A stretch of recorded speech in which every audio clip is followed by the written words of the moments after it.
Have I got a gobsmacking podcast for you today? I was joined by Richard McCann. Here's some of his headlines. A great big hug with Desmond Tutu. His autobiography knocked Robbie Williams off the #1 slot. Over 500,000 copies sold. He's about his family and his story are about to feature in a blockbuster ITV drama. And imagine this, he went to the same prison as the killer, the murderer of his mother. Please listen. It is absolutely compelling. It is gobsmacking.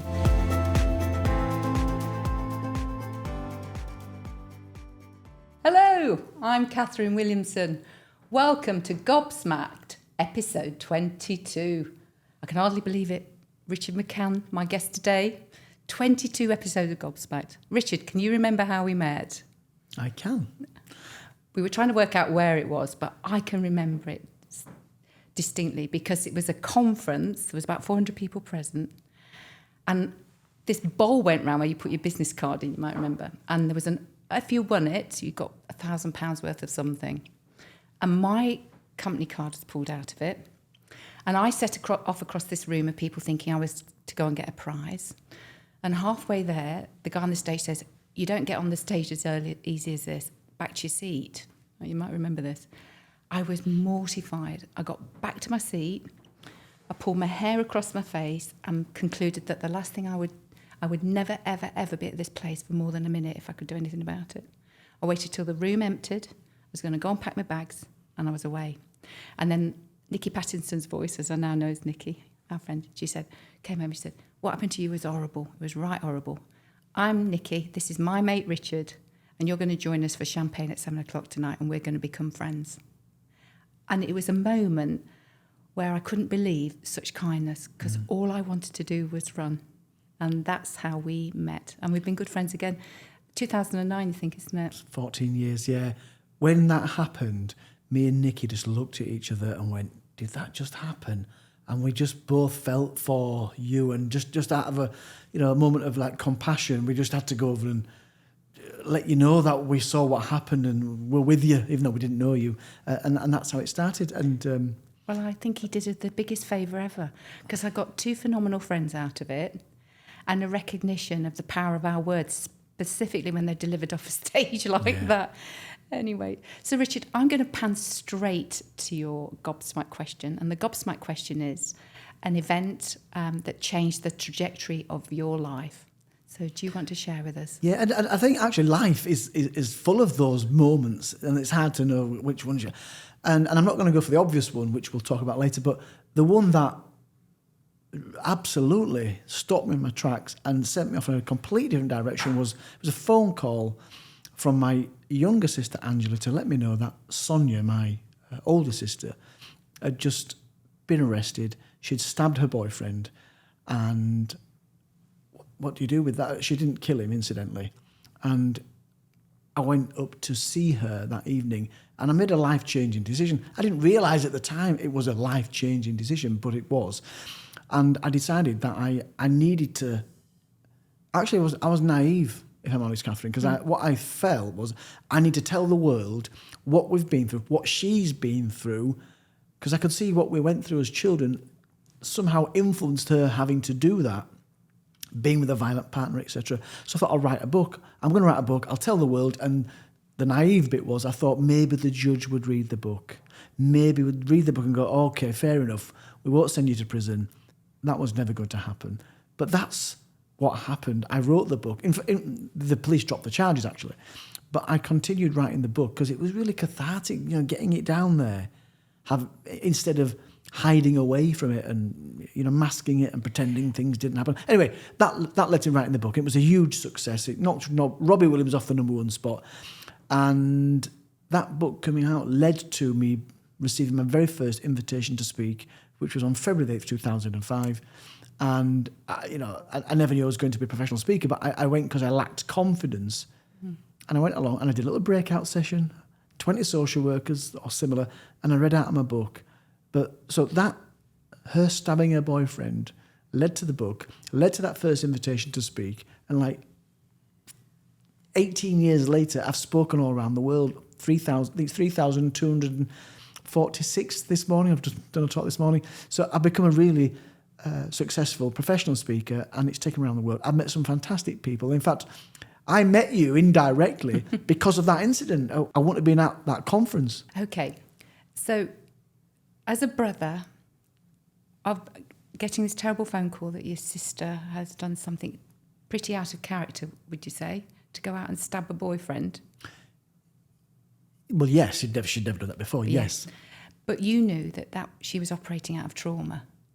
Yeah. And you wanted people to have a fulsome understanding of why she would have been at some point driven to do, and that her life had taken on this course. So maybe it would be appropriate at this point to just tell us a bit more about the trauma that brought you to that moment. Yeah, but just in the moment, actually, as you were describing what happened, when we met, it was out of compassion. And that's how we met, right? And it was very similar to Rotten Write that book. That book was not about being on the bestseller list. It was out of compassion for her. I didn't want her to go to prison. And as naive as it was, it came from the same place. And the book, and I suppose the reason that, I guess indirectly Sonia did what she did in the life that we led was when we were children, me, 5, her, just turned 7, we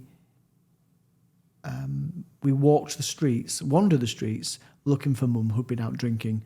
The following morning, just after 5, it was 5:30 a.m, we went and we sat at the local bus stop waiting for her to come home because it didn't make sense that she wasn't there. We had school, and some time later, a couple of hours later, the police came to the house, took us away, and broke the news to us that Mum had been taken to heaven. And what we didn't know at the time is who it was who'd killed her. She was murdered. And it wasn't until 5 years later that we discovered it was Peter Sutcliffe, the serial killer, better known as the Yorkshire something. Begins with that. I don't like to use the word, but I think many of you, particularly UK viewers, will know who I'm talking about. That is what, I guess that's what qualifies me to speak about resilience and bouncing back and all the rest of it and dealing with change. That's what one of the things that I'm known for or associated with. Well, I'm thinking, I said it's 22 episodes, this one. We've had some hard-hitting stories and people's experience in previous episodes, but I've never sat in front of somebody who has had their mum murdered. And I certainly haven't sat in front of somebody that's had their mum murdered by one of the most infamous serial killers that we'll ever know. And the series of events and the trauma that was unleashed on your family, there was not just you losing your mum, but it was everything that followed on from that. So maybe you want to talk a bit more about that. Yeah, but not only what followed on. I mean, it was tough anyway. Before Mum died, we were in poverty, and there was alcohol. We were on the at-risk register for good reason. We were neglected, and we were often left in the house while they were out drinking. And there was drugs, there was violence, there was everything. And not that I knew this at the time, but I received my social services file. Actually, I received it 12 years ago, but in the pandemic, I had the time to read every single entry. It was there that I discovered things that I didn't know, like Mum used to slash her wrists. There was the psychiatric wards and electric shock treatment. So it was tough anyway. Then we lost Mum.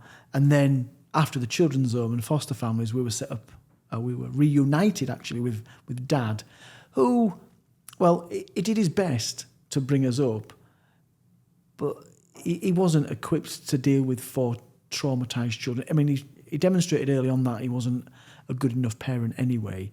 So then to have 4 traumatised children, as well as his own family, was too much for him. And at times, particularly when he was drinking, and particularly when he was drinking whiskey, we would be beaten quite severely. All of us, including drowning the dog. I mean, I know it's trigger warning. There's some... We've had about 7.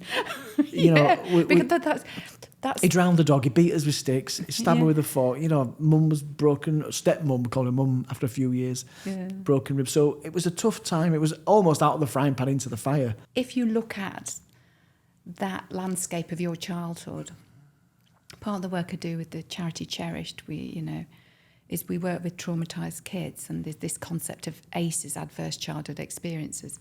And if you've got more than 5 ACEs, so that would be divorced parents, alcohol in the family, drugs, then you're predisposed to trauma. I mean, you have got the jackpot, because then you lay on top of it that your mum's murdered. And not just murdered, incidentally, murdered by a man who became a serial killer, that became one of the biggest news stories at the time anyway, that as to be frank, has remained in the public eye for the last 40 odd years. So it's like I couldn't even grieve in privacy. It's just followed us around. Yeah, and I'm to understand that there's a new ITV drama that's about to go again, isn't it? And this is, I think it's called The Long Shadow. So it's going to go again, isn't it? Because that's going to catapult all of the families back into the limelight. When you think about that, how do you feel? Well, because I've experienced versions of this throughout my entire life, right from when it happened, it's just another one of those, like the Netflix was on recently. That's another one. We've just almost got used to it, and I've decided that, well, one, I couldn't do anything about it. It's going to happen anyway. So what can I do? All I can do is try and influence some of the things about it, and that have not happened in the past, like the Netflix documentary, which they chose to call it I'll just call it the R word, the RIPPER. That's the word, and they called it that. That doesn't take into account how that might impact on the families. So what I wanted to do when I found out ITV were doing this, well, they reached out to me to try and encourage them to just take into account the families, what that word means and how they might feel. And anyway, they stuck to their word and they decided not to use it and called it The Long Shadow. So I think that's a small, well, they were listening. Moment of because success. there's got to be many times through this whole experience you've been through. I mean, I remember didn't you tattle South Yorkshire Police? Didn't you feel emboldened enough to have a word with them? West Yorkshire Police. Westbrook, sorry. Yeah, the day that Sutcliffe died, 13th of November 2020, I was on Sky News and talking about the impact it had on me. And just at the end of the interview, I grabbed the moment, I seized the moment to ask, I invited West Yorkshire Police to make a public apology for the language that was used. I didn't know about the language that was used until recent years when I think it was BBC 4 did a documentary, and on that documentary, if not that, one of the other ones, the West Yorkshire Police tried to speak to the killer down the lens, and they said, "You've made a big mistake this time." When the fifth person died, a 16-year-old girl, inferring that the first four weren't innocent because they were sex workers. And I thought that was shocking when I heard that. So I decided to write to them to ask for a public apology. They never replied, but I was on Sky News. I thought, now's my moment, and I seized it, and I asked them publicly, and that influenced them. They gave us the apology straight away. That day, they came to my house. So, resilience is a very hot topic at the moment, isn't it? About bounce back. Yeah. How does one bounce back from everything that you have and your family have been through? How does one dig deep and keep coming forward? What, if we express the sort of next question, the gold in the dark of an experience as dark as this, what have been those nuggets for you? Well, before we come to the actual nugget, how does somebody bounce back from that? Well, that 6-year-old boy that I was a week before my 6th birthday. The way that I bounced back from that, it was my thinking. And this is a really odd thing for so I turned 6 in the children's home, and I asked myself, why has it happened to my mum? And what I came up with was, she's been taken, actually I said taken by God. God's taken her away to stop her suffering, and so that me and my 3 sisters can have this better life, different life with my dad. He's got a new girlfriend. It looks like we're in a proper family unit. Mum was a single parent and different boyfriends. So little Richard's, Seligman calls it your explanatory style. The meaning that you apply to the things that go on around you are very important, and that's what helps you, or one of the things that's going to help you get through it. So that thought process made me find the, not the golden nugget, but that ray of sunshine in that cloud. In fact, that's exactly how I did it. So you post-rationalised it as some good might come of this, and actually in reality, you described it as out of the frying pan into the fire. In reality, which happened years, not some good might come. I actually thought this is meant to be. Really? Yeah. That's happened to stop mum's suffering, and we're going to have a fresh start with my dad. Not, I hope it'll go well. No, this is why it's happening. As we'll go on to explain. Well, I have explained it didn't quite turn out that way. However, in the immediate aftermath, it helped me. And I suppose that explanatory style has been with me ever since. And I don't always have it, but when the chips have been down the most in my life, that's what I hang on to. When I was arrested, and I'm not sure how long we got to, but I got arrested in 1997. I got involved in recreational drugs. My coping mechanism, I remember sitting in the police station, I'd been arrested. How am I going to get through this? And I said again, I'm not religious, Catherine, but I did say, this is God intervening to stop me taking the drugs, stop dealing the drugs, because who knows what might happen if I continue down that path. Same thought process after Mum died. Because if you were to think about if there is a blessing, I'm sure I recall you saying that you and Sonia went out to try and find your mum. It was a very misty morning and you're actually on the field, and maybe you want to take up the story. Yeah, and incredibly, ITV have recreated this scene, and we walked down the path on the field. It was October, so at 5:30 it's dark. Plus it was misty, so even if it was light, we possibly would have been spared seeing Mum's body because she was found on the field at the back of the house. So I'm grateful. You know, we talk about gratitude in resilience, but I'm grateful it was October, because had we have found my mum dead on that field, I've tried to imagine what that might be like. I can't imagine what it would be like, but I would suspect that it would have affected me far greater than it did. And I'm grateful for that. And you were waiting at the bus stop and the bus driver saw and thought, this is unusual, wasn't it? You were sat there waiting. Yeah. And at that point, that's when grown-ups started to appear. Is that right in the scene? No, we went home. Really? We actually went home thinking, she might arrive home in a taxi. And then I found out recently by the ITV drama that Mum was actually found at 7:41. I know that's like almost irrelevant, but it's important to be. So we were out at the bus stop at 5:30 till, say, let's 6:30. So there's a period of time where we went home, we made breakfast, got the kids out of bed, and there was no breakfast TV then. So it was just like, what's going on? I remember that feeling. This is 5-6-year-old Richard and Sonia getting your brothers and sisters... Getting them up, yeah. And ready for school. Well, no, because they weren't going to school. Only we went to school. They were like 4 and 3. So we were just getting them up, waiting for Mum to come home. But I do remember it, although we tried to act as if it's just normal, there was this feeling inside. I can feel it now, like this eerie something. Why is Mum not here? She would always be here. Obviously, she was never going to come home, but those feelings stay with you. So yeah. Going back to the point, I'm just grateful that we didn't find her. No. Yeah, because it's how much trauma is any human being. There's that saying that you're never sent more than you can handle. That's not true. There's broken people everywhere. And, but to have had that imagery as well to deal with. So today, you're a father yourself. You're a highly successful public speaker. You've got involved and represented the families. You've got solicited apologies from West Yorkshire Police.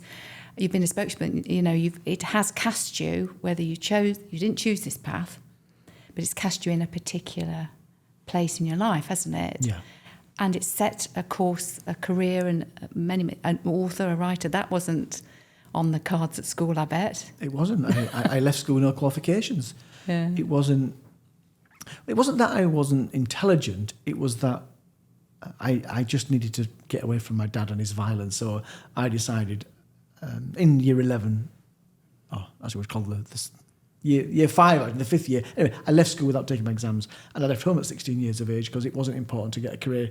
It was important, in anger after a big argument with my father, to get away from my dad, and I moved in with Sonia, my sister. And my very first proper job was ironing trousers. I had no idea about potential and all the stuff that we're all aware of now, the world that you're in. And what's important, I think, as I look back now, it's the people that come into your path and help you, like my teacher, who, despite having no confidence at school, he saw something in me, and he encouraged me to take part in the public speaking competition. And although I had no confidence, what I had was courage. And it's interesting, and I've said this a few times in my life, when I'm faced with something that I find challenging, I use like Mum and what she went through as like a barometer to compare things against. Like getting on stage doesn't compare to what Mum experienced, or even what Richard at 5 or 6 experienced, loses Mum to a serial killer. So yeah, I'm going to do this, and I got on stage, and I suppose in planted terms a of seed. taking away excuses. Yeah, yeah. Yeah.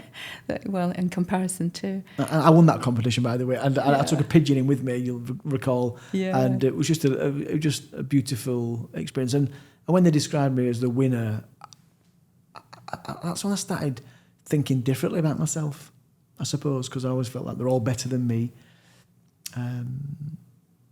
So the next question I have for you, in keeping with the Gobsmack podcast, is a day that is etched forever. It's an indelible memory. You can remember exactly where you were in a moment in time. So what was that world event or personal event for you, and you can remember exactly where you were? Interestingly, before I talk about where I was that I can remember, what I can't remember is where I was when I discovered that Mum's killer had been arrested. So a lot of people of that era can remember that. I can't. It was like hidden away. But the moment that's etched in my mind, and it's my son that broke this news to me. He came down. I was in the basement, actually. He came down at the house and he said, "Dad, he's died. He's died." I went, what do you mean? He said, "Yeah, he's died." His friend had messaged him to say that he died the 13th of November, 2020. So that'll remain with me. And by he's died, you mean? Sutcliffe, sorry, has died. Yeah, I knew. And I went, oh. So I didn't, it was on the news and I'd not seen it, so I didn't know. So, and it was nice, by the way, for the first time for me to receive some news about him, not through the papers. So often I would read about things in the papers and thought, oh, they could have told us. They could have told us that they moved him from Broadmoor Hospital to a prison, something that I discovered in the media. This wasn't. This was from my son, which was just, I know it's only a small thing, but it came from my son. And obviously I came up from the basement and spoke to my wife about it. And yeah, that is a day I'll never forget. And I never thought I'd ever say this, but what happened next, I just felt the urge to call Peter Sutcliffe's brother, just like I sat with you out of compassion, and call him to offer my condolences. So let's have that again. So you picked up the phone to... I called. He's the first person Really? I called after I'd spoken to my wife about it, because I knew that he'd probably get bombarded, and we had spoken a few times. The reason that I was in contact with him and had his phone number is because he read my first book in particular, Just a Boy. He read about the impact that his brother's actions had on me and my siblings. And he, I suppose, out of compassion, contacted me to say how sorry he was that his brother had done that. He didn't have anything to be sorry about, but he'd done that. So then over the years, I've never met him, but we were going to meet. We decided not to in the end. I've spoken to him a few times. And so that's why I had his number. And I just felt, I'm going to call him. And I called him to offer my condolences. Because you raise a really interesting point, because all the victims that lost mothers or sisters, daughters, there was victims of the family, the wife, and of the Sutcliffe family, that they could never potentially get anyway sympathy or recognition, could they, for what they're going through, because they were on the wrong side of the experience, and yet there's shock and horror and everything they have had to deal with. Yeah, and I've met over the years. I've met other families, not to do with Sutcliffe, but just other families who are the mums, for example, of people that have carried out some atrocities. And I mean, that could happen to anybody, couldn't it? And it's a really interesting and a sensitive subject. Anyway, I didn't let that stop me making Picking that up the phone phone. call. No. Well, my dad always used to have this saying, which was, it was a Confucius saying, actually. It says, if you're in the business of revenge, dig 2 graves. Oh, And the fact that in all of this, because you've got plenty of reasons to be angry, bitter, to reach out in compassion to another person that's had a bereavement and take the action you did, in a sense, it's phenomenal. It wouldn't have been most people's expected first act, would it? But imagine what that did for him to receive that call. You mentioned there revenge, and I have to say, I did want revenge. Me and Sonia, we concocted a plan. She was going to kill him. So, and understandably, as a young, 20-odd-year-old, our plan was for her to write to him, change the name so she couldn't spot it, and get to know him, and then eventually, because he would have visitors from time to time, she would go in and visit him, and then she would attack him and kill him somehow. Obviously, we never did that, but so I get that one, that need for revenge, but that left me. I didn't intend to speak about this, but that left me in 2010 when I met Desmond Tutu, who gave a lecture. This all joins together, This is what I suppose allowed me to feel that compassion for him, to make that phone call, because in 2010, after hearing the fantastic orator Desmond Tutu speaking about forgiveness, in fact, that's another one of those moments, those defining moments that I'll never forget. He left the auditorium and we were all told to stay where we were. There was 500 people that had listened to him speak about the Truth and Reconciliation hearings in South Africa. He finished, he was a final speaker, there was a few speaking, and he walked out, and although we were told to stay where we were, I just knew I had to do this, and I got up and I chased out. I walked, stepping on toes, and I went outside and I shouted, "Excuse me!" And he turned round and what? And I said, "You just helped me forgive the man that murdered my mum." Wow. And he didn't say anything. He just looked at me. I didn't have time for the story or to say who it was. And he just put he threw his arms around me, and he just hugged me, and then he just went, "Thank you." Then he went down the steps, got in his limousine, and off he went. And I didn't become Peter Sutcliffe's friend. What I learned by listening to his words was forgiveness, as you just pointed out, it's for you. Mm. Letting go of that anger, resentment, that need for revenge, wanting to kill him, that's not good for me and for those around me. So that was something I knew I needed to do. And I think that helped me forgive. Well, met that phone call.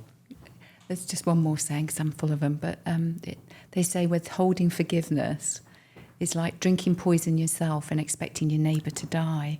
So at some intuitive level, when dogs have eaten something they don't like, they eat grass to make themselves ill. It's how they do, Oh. At some level, you've adopted strategies through compassion, through forgiveness. If you were telling me today that we would find our way as we're bringing ourselves towards the end of this Gobsmack podcast, that where we would major is in terms of leaning into compassion, leaning into forgiveness, working through and coming out the other side of desires for revenge, I wouldn't have expected that as an outcome. But that's, in a sense, you're here today. It's not right to say you're thriving, but you found a way and a purpose in your life and a direction in your life off a set of cards and coordinates that, quite frankly, would have most people dribbling in the corner, locked away somewhere. Yeah. And just to clarify, yes, I'm doing okay, and it's a fulfilling role, and I help impact other people. And I had a conversation this morning with an audience member. Brilliant, what he said to me after hearing me. I know it's helped him, but I've still got stuff that I have to deal with. Of course, It's not a get out of jail card. Yeah, it's not like we're all work in progress. And that documentary, the drama, it's called The Long Shadow for a reason, because you never let go of these things completely, and it still comes back sometimes in various ways, and not just anniversaries and Mother's Day. There's just sometimes something comes out, a bit of leakage. So, but on the whole, if I thought it was another child, and I looked at what that child went through, mum being murdered, and then going on to do what he does, I'd be bloody inspired by that. Mm-hmm. But because it's me, I don't know if it's an English thing. I don't want to feel as though I haven't done well. And but if it was somebody else, I would probably say, Well, you're a lad from Leeds, aren't you? You can't get too big. You've got to knock yourself back down again. So let's come to our final question, Richard, and that is there a book, a film, a play, a quote, something, a piece of communication that you remember that's had a sort of maybe gobsmacking impact on you?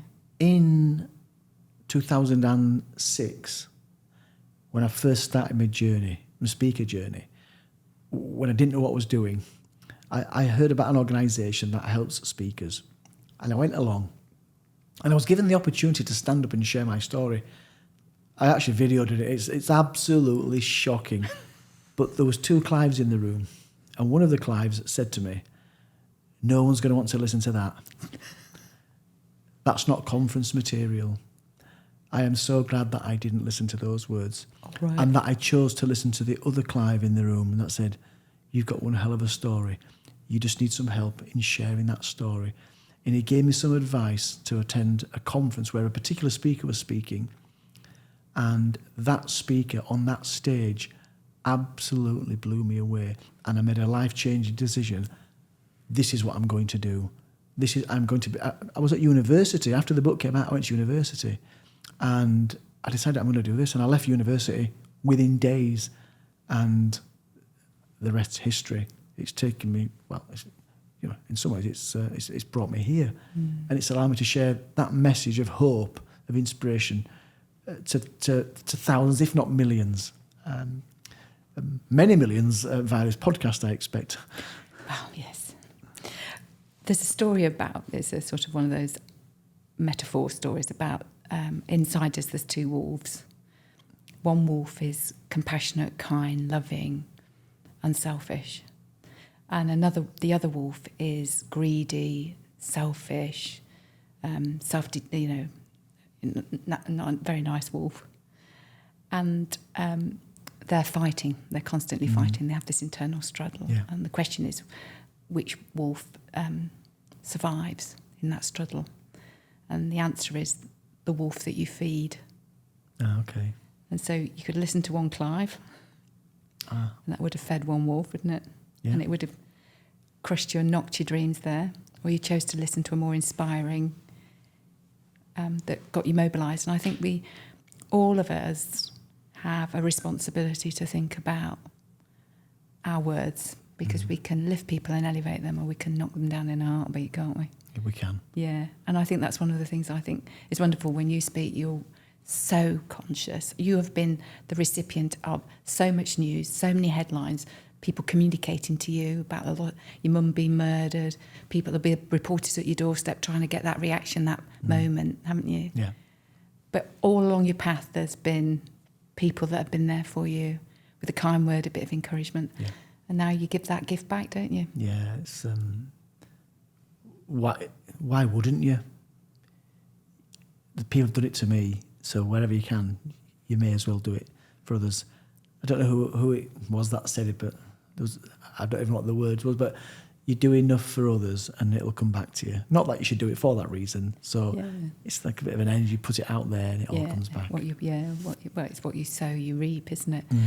So from that lovely moment where you came across the hall to find me sat there doodling, thinking, plotting my escape, to featuring so richly in my life, Richard. And with this podcast, it's become a bit of a passion project. Don't mention the Gobsmack podcast. And you said, yes, I'll come in there for you, Catherine. I'll be there for you. And absolutely. From my heart to yours, I'm eternally grateful to you. Thank you, Richard. A real pleasure. Thank you.